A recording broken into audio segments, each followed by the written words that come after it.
A very good morning to all of you. I am Dr. Ranjita and you all are welcome to Zoom classes. आज के इस lecture में हम लोग पढ़ने जा रहे हैं क्लास 9 हिस्ट्री एनसीईआरटी के चैप्टर नंबर 3 के बारे में। तो इस चैप्टर में हम लोग बात करने जा रहे हैं नाजिज्म और राइज ऑफ हिटलर के बारे में। So let's start. अगर आपका कोई डिटेल सवाल है तो आप मुझे इस ईमेल एड्रेस पर मेल कर सकते हैं। ये मेरा इंस्टाग्राम हैंडल है और ये मेरे टेलीग्राम चैनल का लिंक आपको दिया गया है। इस टेलीग्राम चैनल पर आपको मेरे सभी लेक्चर्स के पीडीएफ मिलते हैं जिनको आप रिवीजन के लिए डाउनलोड कर सकते हो।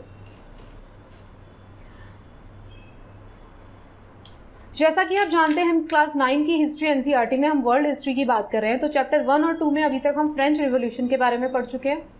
चैप्टर 2 में हम लोगों ने बात किया था रशियन रिवॉल्यूशन के बारे में और चैप्टर 3 में हम लोग बात करने जा रहे हैं नाजिज्म एंड हिटलर का किस तरीके से आगमन होता है हिस्ट्री में, हम उसके बारे में बात करेंगे।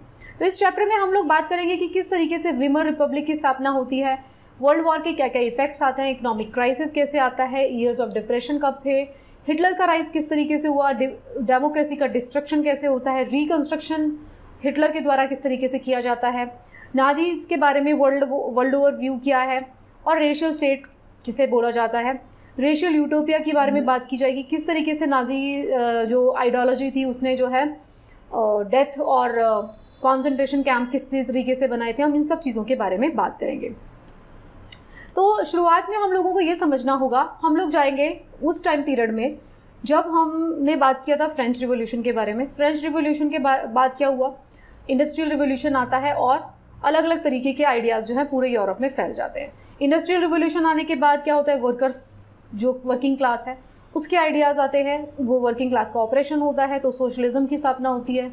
उसी टाइम पर रशिया जो था उसके अंदर ज़ार का रूल चल रहा था, ज़ार के रूल को ख़त्म करके वहाँ पर भी रिपब्लिक की स्थापना की जाती है, मतलब ज़ार का रूल एंड किया जाता है और फिर वहाँ पे बोल्शेविक जो पार्टी है, लेनिन जिसके फाउंडर है, वो वहाँ पे डोमिनेट कर दिया है। तो ये सारी चीज़ें अभी तक हमने पढ़ी थी और रशिया इससे क्या हो जाता है, इंडस्ट्रियल रिवॉल्यूशन आने के बाद रशिया काफ़ी ज़्यादा पावरफुल हो जाता है।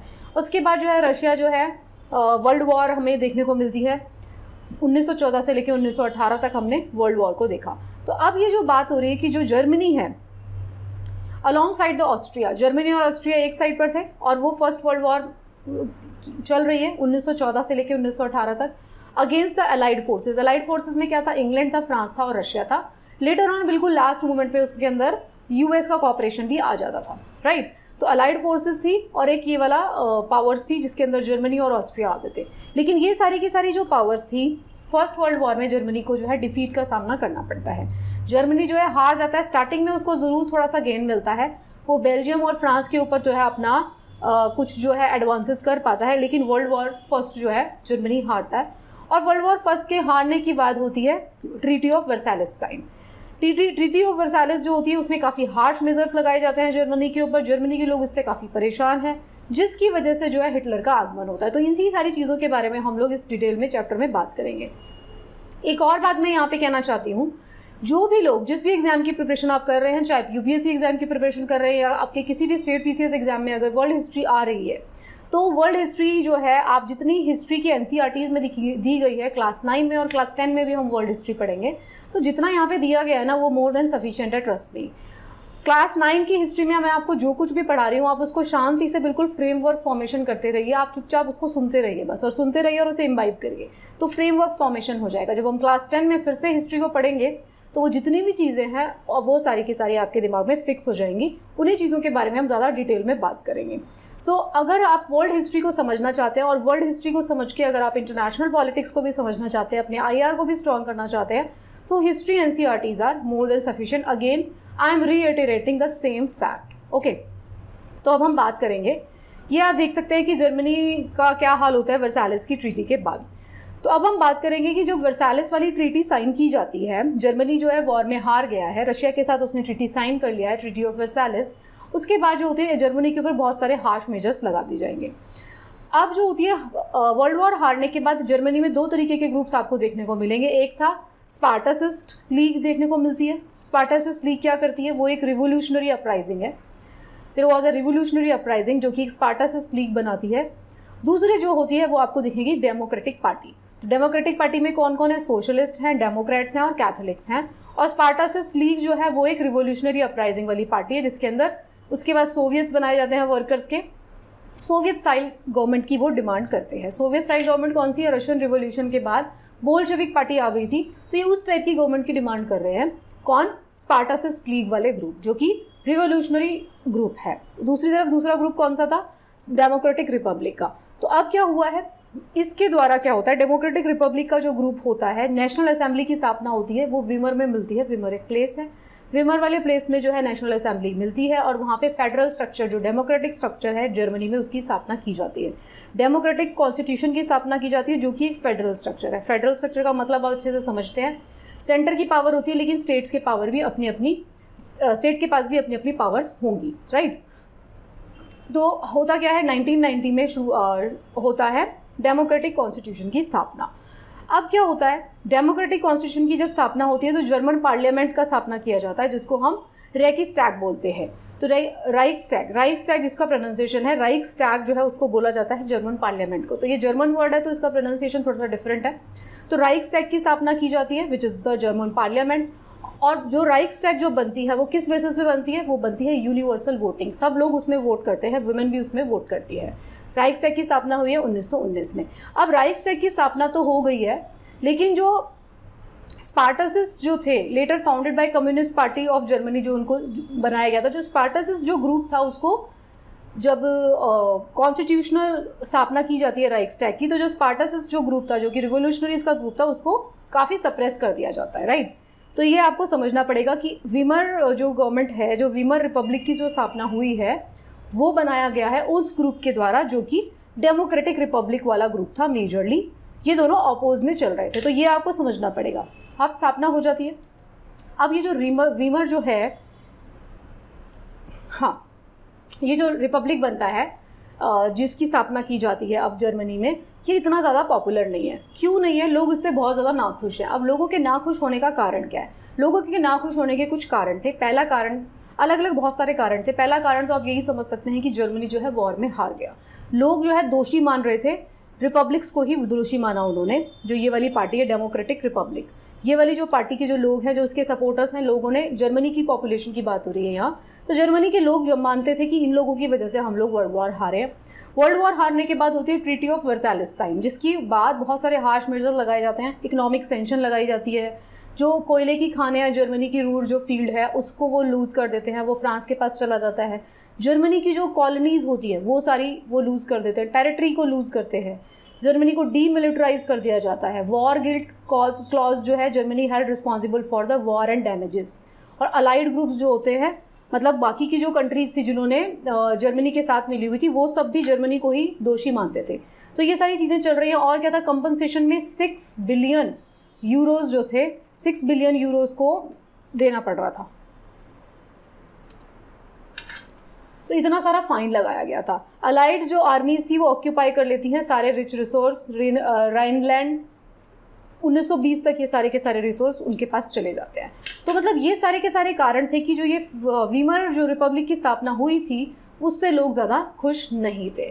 तो जो इफेक्ट क्या थे, वॉर के इफेक्ट्स आए थे। जो वीमर रिपब्लिक था उसके ऊपर सारा का सारा ब्लेम दे दिया गया था, बहुत सारा फाइन लगाया गया था। जो उसके रिसोर्स एरियाज थे, जो रूर फील्ड है, जो कोयले की खदानें हैं, जो उसकी कॉलोनीज़ हैं जहाँ से उसको पैसा मिल रहा था जर्मनी को, वो सारे के सारे उससे ले लिए गए।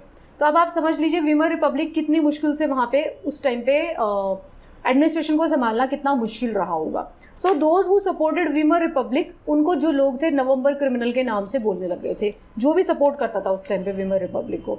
सोल्जर्स जो थे to be placed above the civilian, soldiers जो थे उनको काफ़ी ग्लोरीफाई किया जाता था।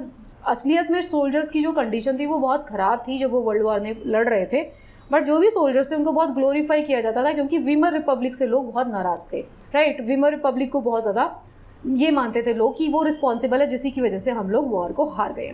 तो ये सब कुछ अभी चल रहा है। अभी साथ साथ हमको 1923 तक आ गए हैं। 1918 में हारे हैं, वीमर रिपब्लिक की स्थापना हो गई है। अब 1923 के आसपास की बात हो रही है। तो अब क्या है, जर्मनी में इकोनॉमिक क्राइसिस आ जाता है। तो जर्मनी जो है उसको बहुत सारा जो है फाइन पे करना पड़ रहा है, वॉर रिपेट्रिएशन उसको किस में पे करना पड़ रहा है, गोल्ड में पे करना पड़ रहा है, जिससे उनके गोल्ड रिजर्व्स भी डिप्लीट हो गए। तो इकोनॉमिक कंडीशन जो है जर्मनी की इस वक्त बहुत ज़्यादा ख़राब है। तो जर्मनी जो है वो रिफ्यूज़ कर देता है पे करने से, और hence the French occupies its leading industrial area Ruhr. इस वक्त जो है फ्रांस जो है इसका जो इसका इंडस्ट्रियल एरिया है रूर, उसको ऑक्यूपाई कर लेता है। जर्मनी जो है रिटेलिएट करता है बाय मिंटिंग पेपर करेंसी। जब जर्मनी का कोयले का फील्ड भी फ्रांस ने ऑक्यूपाई कर लिया तो जर्मनी को बहुत गुस्सा आ जाता है, तो वो क्या करना शुरू करते हैं, बहुत सारे पेपर करेंसी को प्रिंट करना शुरू करते हैं। अगर आपने इकोनॉमिक्स को समझते हैं, आपने इकोनॉमिक्स के बेसिक्स को अगर पढ़ लिया है, तो आपको समझ में आएगा जब भी किसी करेंसी को प्रिंट किया जाता है तो उसकी बैकिंग क्या होनी चाहिए, उसकी बैकिंग होनी चाहिए या तो गोल्ड या फिर हमारा फॉरेक्स रिजर्व। तो या तो गोल्ड या तो हमारा फॉरेक्स रिजर्व जो है उसकी बैकिंग में रहेगा। अगर आपने बिना बैकिंग किए करेंसी को प्रिंट किया तो आपकी करेंसी की वैल्यू गिर जाएगी। तो ऐसा ही जर्मनी में होता है, प्राइजेस ऑफ द गुड्स बहुत ज़्यादा बढ़ जाता है और जर्मनी में आ जाता है हाइपर इन्फ्लेशन। ये एक टाइम पीरियड है 1923 का। जर्मनी जो है अपने जो फाइन है उसको पे करने में भी केपेबल नहीं है। तो अब क्या किया जाता है, अब डेविस प्लान आता है जो यूएस जो है वो लेकर आता है। यूएस बोलता है कि वो हम आपको थोड़ा फाइनेंशियल ईज करते हैं। यूएस जो है जर्मनी को लोन्स देता है यहाँ पर। तो अब ये वाला टाइम पीरियड है जब जर्मनी में इकोनॉमिक क्राइसिस चल रहा है। तो इकोनॉमिक क्राइसिस की वजह से जर्मनी में हाइपर इन्फ्लेशन हो गया, बहुत सारी करेंसी छापी गई, तो यूएस ने उसको सपोर्ट किया। उसकी वजह से यूएस का सपोर्ट उसको मिलता है। द पॉलिटिकल रेडिकलाइजेशन जो हो रही है इस वक्त बहुत ज़्यादा हाइटन हो रही है। लोगों के बारे में आप सोचिए, लोगों को तो ये दिखाई देगा इकोनॉमिक क्राइसिस में आ गई है कंट्री, लोग जो है बहुत ज़्यादा परेशान है। तो वीमर रिपब्लिक के ऊपर से लोगों का फेथ हटता जा रहा है। Both revolutionaries and militant nationalist wanted radical solution, दोनों को रेडिकल सॉल्यूशन चाहिए।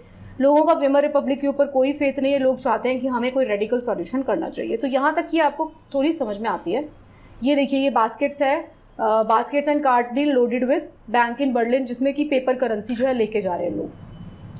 अब आती है 1929 वाली सिचुएशन।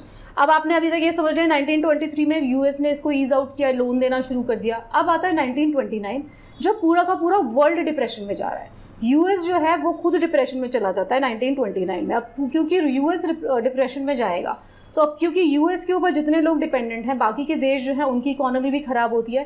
बाकी सब देशों का तो देखा जाएगा, हम जर्मनी की बात कर रहे हैं क्योंकि जर्मनी को उसने लोन दिया था यूएस ने, तो जर्मनी की इकोनॉमी बहुत ज़्यादा क्रिपल कर जाती है साथ साथ में यूएस इकोनॉमी की। तो यूएस इकोनॉमी भी ख़राब हो रही है, जर्मनी की इकोनॉमी भी ख़राब हो रही है। तो ग्रेट इकोनॉमिक डिप्रेशन आ गया है जर्मनी में। ओके, तो ग्रेट इकोनॉमिक डिप्रेशन जो कि सारे वर्ल्ड में देखने को मिल रहा था हमें, उस टाइम पे जर्मनी के अंदर भी बहुत ज़्यादा डिप्रेशन आ जाता है। और ये हुआ किस लिए था, ये हुआ था वॉल स्ट्रीट एक्सचेंज का क्रैश हो गया था 1929 में, राइट। तो जो फैक्ट्रीज हैं वो शट डाउन कर दी जाती है, एक्सपोर्ट फॉल करता है, फार्मर्स पर बैडली हिट। तो ये सारी सिचुएशन जो है जर्मनी में आपको देखने को मिलेगी इस टाइम पे। जो इफेक्ट होता है इस रिसेशन का in the US economy was felt world wide, और बहुत सारी आपको अनएम्प्लॉयमेंट, क्रिमिनल एक्टिविटीज़, ये सारी की सारी चीज़ें आपको देखने को मिलती है। जर्मनी के जो लोग होते हैं उनको डर सताने लगता है, उनको एक स्पेशल तरीके का एंजाइटी उनको देखने को मिलता है, जिसको वो टर्म देते हैं प्रोलिटेरियनाइजेशन। मतलब क्या है, प्रोलिटेरिएट क्या होते हैं, प्रोलिटेरिएट होती है वर्किंग क्लास, नॉर्मल क्लास। वहाँ के लोगों को लगता है कि हमारा जो स्टेटस है वो रिड्यूस होकर एक वर्किंग क्लास के स्टेटस की तरह बन जाएगा, ऐसा जर्मनी के लोगों को डर लगने लग जाता है। तो ये सारी सिचुएशन चल रही है। तो वीमर रिपब्लिक जो है वो पॉलिटिकल सिचुएशन को संभालने में कामयाब नहीं है। डिप्रेशन जो है यूएस से शुरुआत हुआ था, बट क्योंकि यूएस से लोन लिया हुआ था जर्मनी ने, तो जर्मनी का कंडीशन भी अब ख़राब हो जाता है, राइट। जो वीमर रिपब्लिक है वो उसके पास फुल मेजॉरिटी नहीं थी, वो एक कोएलिशन गवर्नमेंट की तरह काम कर रहा था, तो उसकी सपोर्ट जो है वो गिरती है। तो अब क्या है, अभी तक हमने क्या पढ़ा, अभी तक हमने देखा कि फर्स्ट वर्ल्ड वॉर हुआ था 1914 से 18 में। 1919 में जो है वीमर रिपब्लिक की स्थापना की जाती है, कहाँ पर, जर्मनी में। 1929 में ग्रेट इकोनॉमिक डिप्रेशन आ जाता है और डेमोक्रेसी फेल हो जाती है, राइट। लोगों का विश्वास एकदम उठ जाता है वीमर रिपब्लिक से। अब होता है हिटलर का राइज। अब हिटलर के बारे में अगर हम थोड़ा सा पहले समझने की कोशिश करते हैं, हिटलर जो है, जो इकोनॉमिक, सोशल और पॉलिटिकल क्राइसिस चल रहा था जर्मनी के अंदर, उसने हिटलर को पावर दिया। उसकी वजह से हिटलर जो होता है पावर में आया। अब होता क्या है, जब फर्स्ट वर्ल्ड वॉर हुआ था उस टाइम पे हिटलर ने आर्मी ज्वाइन किया था। तो जब जर्मनी का डिफीट हो रहा था तब भी हिटलर बहुत परेशान था, और जब वर्साइलेस की ट्रीटी साइन की गई थी तो हिटलर को काफ़ी गुस्सा आता है, राइट। 1919 में हिटलर ने एक छोटा ग्रुप बनाया था जिसको जर्मन वर्कर्स पार्टी कहा जाता है। जर्मन वर्कर्स पार्टी को ही बाद में नाम दिया जाता है national socialist German workers party, जिसको नाजी पार्टी भी कहा जाता है। तो ये जो इसकी स्थापना जो की गई थी एडोल्फ हिटलर के द्वारा, वो 1919 में की गई थी। 1923 में हिटलर ने प्लान किया था एक बार सीज करने का म्यूनिक और बावेरिया को, बट वो फेल हो गया था 1923 में। बट जब 1929 में ग्रेट डिप्रेशन में जाना शुरू होता है पूरा वर्ल्ड, नाजिज्म जो है उस टाइम पे एक मास मूवमेंट बन जाता है, क्योंकि ये तो अपनी पार्टी के साथ काम कर रहा है हिटलर, वो लोगों को बता रहा है कि देखिए इतनी ख़राब गवर्नमेंट है, लोग पहले से ही परेशान है। लेकिन जब डिप्रेशन आता है 1929 में, उसके बाद जो है हिटलर को अपॉर्चुनिटी मिल जाती है और इकोनॉमिक क्राइसिस और सोशल क्राइसिस जो है नाजी वाला जो प्रोपेगेंडा है उसके अंदर बहुत ज़्यादा फ्लरिश करता है। नाजी प्रोपेगेंडा क्या था, वो लोगों को एक बेटर फ्यूचर दिखाता था। वो बताता था कि भाई लोगों को वॉर इज़ अ सॉल्यूशन, इस तरीके से आप रिपब्लिक गवर्नमेंट बनाएंगे, वो सॉल्यूशन नहीं है। तो 1932 में जब डिप्रेशन चल रहा है, सोचिए ग्रेट डिप्रेशन चल रहा है वर्ल्ड में, 1932 में जो है Hitler it has become the largest party. 37% जो वोट हैं जर्मनी के हिटलर के पास आ गए हैं और वो लार्जेस्ट पार्टी बन के सामने आता है। तो हिटलर जो है प्रॉमिस करता है to build a strong nation, और वो ये कहता है हिटलर वहाँ के लोगों को कि वर्साइलेस की ट्रीटी में जो अनजस्ट हुआ है हमारे साथ, मैं उसको रिवर्स कर दूंगा। आप एक चीज़ को बहुत ध्यान से समझिएगा, जब भी किसी भी देश में, आप इसमें इंडियन सब कॉन्टिनेंट का भी एग्जाम्पल ले सकते हैं, चाहे इंडिया के खुद की एग्जाम्पल की बात करें, पाकिस्तान का एग्जाम्पल ले लो, रशिया का, बांग्लादेश का एग्जाम्पल ले लो, श्रीलंका का एग्जाम्पल ले लो, आपको सब जगह देखने को मिलेगा जब भी अनरेस्ट चलता है, पॉलिटिकल या इकोनॉमिक अनरेस्ट चलता है, तो कोई एक ऐसा लीडर आएगा सामने या एक पार्टी ऐसी सामने आएगी, वो क्या करेगी, वो लोगों को सपने दिखाना शुरू करेगी कि इस तरीके से आना होना चाहिए, रिवोल्यूशनरी चेंज हम लेकर आ जाएंगे। और लोग जो होते हैं वो उसके ऊपर अपनी होप्स लगाना शुरू कर देंगे। स्टार्टिंग में लोग सपोर्ट करते हैं उस चीज़ को, इसीलिए वो जो पार्टी होती है वो मेजॉरिटी में आ जाती है, क्योंकि लोगों का इतना ज़्यादा सपोर्ट मिलता है, लोग परेशान होते हैं, तो वो पार्टी सपोर्ट में आ जाती है। लेकिन कुछ सालों के बाद उसको समझ में आता है कि ये सब कुछ शैम था, ये सब कुछ धोखा था, ऐसी चीज़ें नहीं हो रही। तो यही हुआ नाजिज़म के साथ में भी। हिटलर ने बड़े बड़े प्रोमिस किए। हिटलर ने ये बोला कि भाई जो भी हमारे साथ इनजस्टिस हुआ है उसको हम रिवर्स कर देंगे, सॉल्यूशन जो है हमारी सारी सिचुएशन से निकलने का वो है वॉर। लेटर ऑन हम बात करेंगे कि किस तरीके से हिटलर जो है वो बोलता था कि सुपीरियरिटी ऑफ रेस की बात करता है। उसने कहा था कि कुछ लोग जो है वो सुपीरियर हैं, सिर्फ उन्हीं को रहने का अधिकार है, बाकी के सब लोग इन्फीरियर हैं, उनको ख़त्म कर देना चाहिए। तो इस तरीके की चीज़ें उसने करना शुरू की। और जब भी कोई पार्टी ऐसे पावर में आती है ना, या कोई पर्सन को ग्लोरीफाई किया जाता है, तो वो कोई ना कोई अपना एक कलर या कोई अपना एक सिंबल बना के उसी को प्रोपोगेट करना शुरू कर देता है। ये आप हमेशा देखेंगे, ये आप एशिया में भी देखेंगे, या आप अफ्रीका में भी देखेंगे, ये हमने यूरोप में भी देखा है। ठीक है, तो यूरोप में जो चीज़ें हुई वही सारी चीज़ें एशिया में भी रिपीट हो रही हैं। तो ये सब आपको देखने को मिलता है। कोई एक पर्टिकुलर कलर होगा, जैसे हिटलर के केस में लाल रंग था, किसी और केस में कुछ और रंग हो सकता है। ठीक है, हिटलर का सिंबल उसने जो दिया, एक स्वास्तिक का निशान जो है उसका सिंबल बन जाता है। एक सल्यूट करने का स्टाइल जो है, हिटलर सल्यूट जिसको कहा जाता है, वो बन जाता है। तो क्या होता है, एक नया स्टाइल का पॉलिटिक्स आ जाता है। Significance of rituals and spectacled जो है उसको काफ़ी ज़्यादा इंपॉर्टेंस दिया जाने लगता है। ये लोगों को देख के समझ में आना चाहिए। बड़े बड़े पोस्टर्स, बड़े बड़े सिंबल्स हर जगह पे आपको देखने को मिलेंगे। हर किसी के दिमाग में एक ही इमेज चलेगी कि हिटलर जो है हमारा सच में बहुत बड़ा मसीहा है। तो इस तरीके से नाजी प्रोपेगेंडा चल रहा है जर्मनी के अंदर।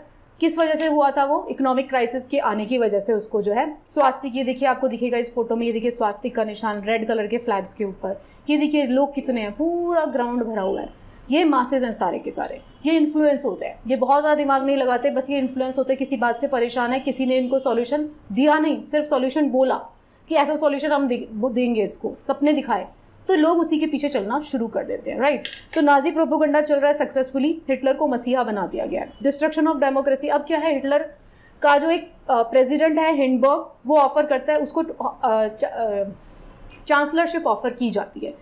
अब क्या करता है, by now Nazi had also manage to convince the conservative. सब कंजर्वेटिव्स को भी उन्होंने, नाजीज ने जो है मना लिया है। राइट, तो अब क्या होता है, हिटलर पूरी की पूरे डेमोक्रेटिक स्ट्रक्चर को ख़त्म कर देता है, जो कहाँ पे था, जर्मनी में, जो वीमर रिपब्लिक था, जिसको सब लोगों ने वोट करके बनाया था, जो कि एक डेमोक्रेटिक स्ट्रक्चर था, जो कि एक फेडरल स्ट्रक्चर था। उस पूरे स्ट्रक्चर को किल कर दिया जाता है नाजी गवर्नमेंट के द्वारा, जो कि हिटलर की गवर्नमेंट है। तो पूरी की पूरी ये डिक्री एक साइन की जाती है। फायर ब्रोक आउट करती है जर्मन पार्लियामेंट में, जर्मन पार्लियामेंट में आग लग जाती है। उसके बाद एक फायर डिक्री साइन की जाती है 28 फरवरी 1933। ये वो टाइम है जब हिटलर ने अपने सारे ब्रूटल मेजर्स लेना शुरू कर दिया। 1923 की फरवरी में फायर डिक्री साइन की जाती है। उस फायर डिक्री के द्वारा सारे के सारे सिविक राइट्स को सस्पेंड कर दिया जाता है। Freedom of speech, press, assembly, सबको खत्म कर दिया जाता है। कम्युनिस्ट जो होते हैं they were repress severely and were sent to newly established concentration camp. जितने भी कम्युनिस्ट थे, जो भी नाजी आइडियोलॉजी को नहीं फॉलो करते थे, उसके अगेंस्ट में थे, सबको उठा के कॉन्सेंट्रेशन कैंप में डाल दिया जाता है। नाजी 52 तरीके के विक्टिम्स को जो है सबको प्रोसिक्यूट कर देता है वो। मतलब नाजी आइडियोलॉजी, ये वो वाला टाइम पीरियड है 1933, जबकि बहुत बुरी तरीके से उसने अपनी फुल ब्लूम पावर में शुरू कर दिया एक्शन। तो उसने क्या किया, जो भी कम्युनिस्ट थे, जो भी और तरीके के लोग थे, जो भी हिटलर की आइडियोलॉजी में फिट नहीं बैठते थे, उन सबको कॉन्सेंट्रेशन कैंप में डाला जा रहा है। 1933 के मार्च में आता है इनेबलिंग एक्ट, जिससे एस्टैब्लिश हो जाती है डिक्टेटरशिप इन जर्मनी। हिटलर को सारी पावर दे दी जाती है टू रूल बाय डिक्री। अब कोई भी पॉलिटिकल पार्टी जो है उसके पास कोई राइट नहीं है, सबको बैन कर दिया जाता है, सिर्फ एक ही पार्टी चल रही है, नाजी पार्टी। अब समझने की कोशिश करिए जर्मनी के उस फेज़ के बारे में, 1933 वाले फेज़ में जर्मनी के लोगों के बारे में आप सोचिए। सिर्फ एक पार्टी का रूल चल रहा था, जो भी उस पार्टी के अगेंस्ट था उन सबको कॉन्सेंट्रेशन कैंप में डाला गया। सिर्फ और सिर्फ आप देखेंगे, सेकेंड पार्ट को मैं बताऊंगी जब आपको, सिर्फ और सिर्फ उन लोगों को नहीं डाला गया कि जो सिर्फ उसके अगेंस्ट में बात कर रहे हैं, उन लोगों को भी डाल दिया गया जो कि ज्यूज़ है, मतलब रेशियल डिस्क्रिमिनेशन, जो ब्लैक है, जो ज्यूज़ हैं, जो भी सुपीरियर आर्यन रेस जैसे नहीं दिखाई देते, उन सबको दिखाई देने से सोचिए, जो कोई कमज़ोर इंसान है उन सबको उठा के कॉन्सेंट्रेशन कैंप में डाला गया। प्योरिटी ऑफ रेस की बात की जा रही है कि जो भी लोग इम्प्योर है, जो भी आपको दिखने में भी अच्छे नहीं लग रहे, उन सबको किल कर दो, अदरवाइज वो हमारी रेस को इम्प्योर कर देंगे। तो इस तरीके की आइडियोलॉजी में उस टाइम पे लोग जब जी रहे थे जर्मनी में, उसके बारे में आप सोच के देखिए। चैप्टर पढ़ते पढ़ते you will get to know कि उस टाइम पे लोगों ने क्या क्या फेस किया होगा। और सबसे खास बात है, पूरे वर्ल्ड को इसके बारे में 1933 में पता नहीं चलता। वर्ल्ड को इसके बारे में पता चलता है 1945 के बाद, जब वर्ल्ड वॉर एंड हो जाती है, क्योंकि अभी वर्ल्ड के किसी भी पावर्स को जर्मनी में एंटर करने की इजाज़त भी नहीं थी, तो वर्ल्ड को बिल्कुल पता नहीं चल पाता। सेकेंड वर्ल्ड वॉर एंड होने के बाद वर्ल्ड को पता चलता है कि हिटलर ने ये सारी एट्रॉसिटीज़ की थी। तो हम जानने की कोशिश करते हैं, अभी जितनी भी पॉलिटिकल पार्टीज थी, ट्रेड यूनियंस थी, सबको बैन कर दिया गया, कंप्लीट कंट्रोल चल रहा है। स्पेशल सर्विलेंस फोर्सेस लगी हुई हैं हिटलर की, जो अपना काम करती हैं। Extra constitutional power of newly organize security forces जो है, Nazi made the Nazi state most dreaded criminal state. सबसे ड्रेडेड क्रिमिनल स्टेट बन जाता है जर्मनी, जो अपने ही लोगों के ऊपर सबसे ज़्यादा अत्याचार करता है। पूरी वर्ल्ड हिस्ट्री में आप देखेंगे हिटलर का नाम जो है कितने डार्क उसमें लिया जाता है, मतलब लोग नाम तक लेना पसंद नहीं करते, हिटलर बोलना तक पसंद नहीं करते। तो people were detained in torture, जो कैंप्स है, गैस्टापो जो है टॉर्चर चेम्बर्स हैं, उसके अंदर उनको डिटेन कर दिया जाता है। पुलिस फोर्सेस जो उनके ऊपर ब्रुटैलिटी कर रही है, राइट। तो ये सब चल रहा है। तो अभी तक हमने देखा फर्स्ट वर्ल्ड वॉर हुई, 1919 में वीमर रिपब्लिक आया, 1929 में ग्रेट इकोनॉमिक डिप्रेशन की शुरुआत होती है, डेमोक्रेसी फेल हो जाती है, हिटलर जो है अपनी नाजी पार्टी को बनाता है। 1933 में चांसलरशिप फायर डिक्री इनेबल की जाती है, इनेबल प्रोविजन लेके आए जाते हैं, और ये जो इनेबलिंग प्रोविजन है, इससे जो है हिटलर फुल ब्लोन अपनी पावर में आ जाता है, राइट। अब तक का आपको इतना चैप्टर ज़रूर समझ में आया होगा। अब जो है हिटलर क्या करता है, अपना रिकंस्ट्रक्शन प्लान स्टार्ट करता है। This is phase 2 of Hitler, है ना। उस टाइम पे वो क्या कर रहा था, 1933 तक के ये सारे प्रोग्राम है, उसने अपना रिकंस्ट्रक्शन वाला प्रोग्राम भी शुरू कर दिया है। क्या किया, उसकी रिस्पॉन्सिबिलिटी उसके हाल्मर जो भी है ये, ठीक है, ये किसके पर्सन है, हाल्मर, उनको इसकी रिस्पॉन्सिबिलिटी दी जाती है। प्रोनाउंसिएशन क्योंकि इसकी जर्मन वर्ड है, जर्मन नेम है, तो जर्मन प्रोनाउंसिएशन होगी। तो उसका एम क्या होता है कि फुल प्रोटेक्शन और full employment through a state funded work creation program. तो एक जर्मनी के लोगों को बोला जाता है कि स्टेट द्वारा फंड किया गया हम एम्प्लॉयमेंट प्रोग्राम लेकर आएंगे, सभी को एम्प्लॉयमेंट मिलेगी, ऐसा बोला जाता है।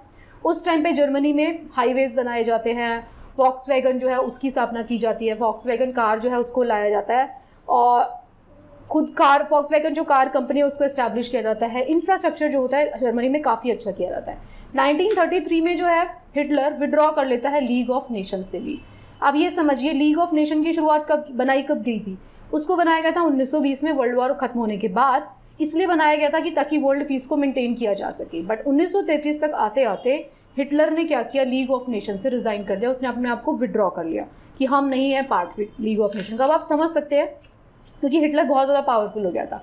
हिटलर ने क्या किया, दोबारा से राइनलैंड जो है उसके ऊपर ऑक्यूपाई कर लिया उसने। ऑस्ट्रिया और जर्मनी को इंटीग्रेट कर लिया गया और बोला गया कि same one people one empire one leader, ये वाला नारा दिया गया। जितने भी थे जर्मन स्पीकिंग जो जगह थी उसको ऑक्यूपाई कर लिया गया।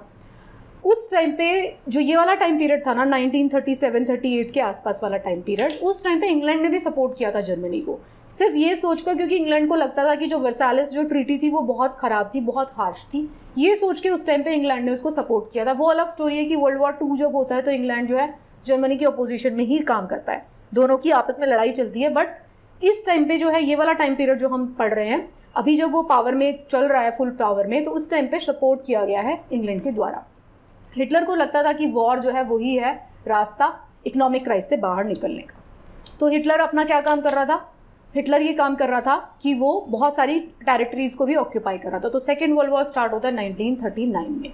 अलाइड पावर्स होती है और एक एक्सिस पावर होती है। एक्सिस पावर होती है जर्मनी, इटली, जापान, और अलाइड पावर्स में स्टार्टिंग में होता है यूके, फ्रांस, और लेटर ऑन जो है 1941 में उसमें यूएसएसआर और यूएसए भी शामिल हो जाते हैं। रशिया और यूएसए भी शामिल हो जाते हैं अलाइड पावर के साथ में, और एक्सिस पावर में जर्मनी, इटली और जापान था, राइट। तो वर्ल्ड वॉर 2 की अब शुरुआत हो रही है। सितंबर 39 में जर्मनी ने पोलैंड को इन्वेड किया है, वॉर की स्टार्टिंग हो जाती है, starting of war with France and England. 1940 में एक ट्राईपार्टाइट एग्रीमेंट साइन किया जाता है। ट्राईपार्टाइट मतलब 3 स्टेट्स करती है साइन उसको, जर्मनी, इटली और जापान, ताकि वो हिटलर का जो इंटरनेशनल क्लेम है उसको स्ट्रेंथनिंग करने के लिए किया जाता है। 1941 में हिटलर अटैक कर देता है यूएसएसआर को, रशिया को। ये वाली इसकी बहुत बड़ी भूल थी, उसने रशिया को मतलब अंडरमाइन करके उसको अटैक कर दिया। रशिया को अटैक करने से क्या हुआ, रशिया को जब वो अटैक करने गया तो रशिया ईस्टर्न साइड पे था, जैसे रशिया को अटैक करने गया वेस्टर्न बॉर्डर इसका ओपन हो गया, ब्रिटिश जो एरियल बॉम्बिंग शुरू हो गई वहाँ पे, ऊपर से बॉम्ब डल रहे हैं, और यहाँ पे ईस्टर्न फ्रंट भी एक्सपोज हो गया क्योंकि रशिया की जो आर्मी थी वो बहुत पावरफुल थी, उन्होंने हरा दिया जर्मन्स को।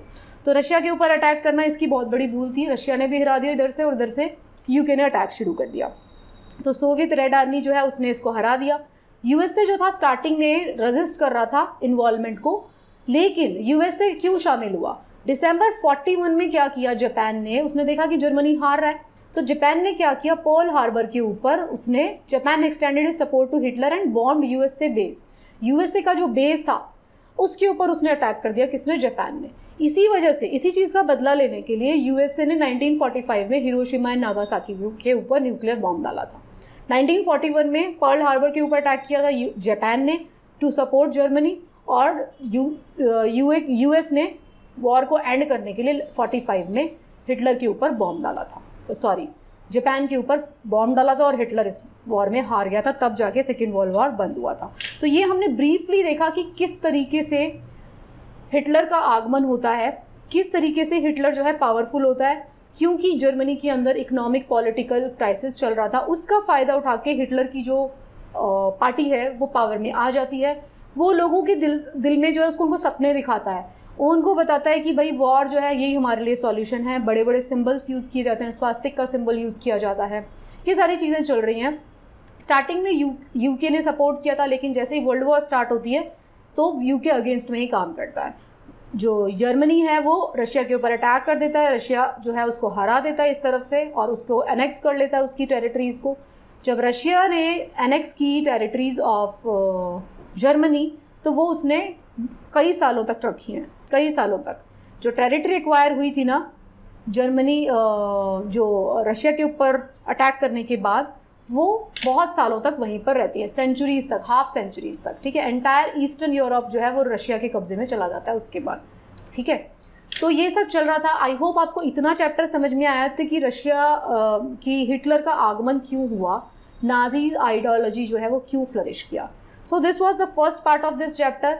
अभी तक जो है इस चैप्टर में हमने बात किया है, फर्स्ट वर्ल्ड वॉर हुआ, वीमर रिपब्लिक बना, इकोनॉमिक क्राइसिस आया, फेलियर हुआ डेमोक्रेसी का, हिटलर जो है उसने अपनी नाजी पार्टी बनाई, हिटलर जो चांसलर बन जाता है, फायर डिक्री और इनेबलिंग एक्ट से ऑल पावरफुल बन जाता है 1933 में। फिर वो क्या करता है, नेशनल लीग ऑफ नेशन से विड्रॉ कर देता है। 38 में ऑस्ट्रिया और जर्मनी जो है इंटीग्रेट हो जाते हैं, और 39 में वॉर हो जाती है, राइट। वो इन्वेड करता है पोलैंड को, ट्राईपार्टाइट एग्रीमेंट होता है, यूएसएसआर को अटैक कर देता है, पर्ल हार्बर अटैक होता है 41 में, और 45 में हिरोशिमा नागासाकी बॉम्बिंग और वर्ल्ड वॉर एंड। तो ये सारा चैप्टर था, चैप्टर का फर्स्ट पार्ट था। सेकेंड पार्ट में हम लोग बात करेंगे कि नाजी आइडियोलॉजी क्या थी और किस किस तरीके के प्रॉब्लम्स जो है वहाँ की जर्मन पॉपुलेशन ने वहाँ पे झेले हैं। So thank you so much. I hope आपको ये चैप्टर समझ में आया होगा। पूरा चैप्टर अगर आपको नहीं समझ में आया तो डोंट वरी, इस चैप्टर को आप 2 बार सुन लेना, 3 बार सुन लेना, आपको पूरा का पूरा फ्रेमवर्क जो है आपके हेड में चला जाएगा। And again I am saying कि अगर as far as world history is concern for exam point of view, तो एग्जाम पॉइंट ऑफ व्यू के लिए इसके अंदर सब कुछ दिया हुआ है। क्लास 9 और क्लास 10 हिस्ट्री की एनसीईआरटी मिलकर आपको सारी नॉलेज देंगी। Thank you so much for watching. अगर आपको लेक्चर्स पसंद आ रहे हैं तो अपने बाकी फ्रेंड्स को भी ज़रूर बताएं, and best of luck for your preparation.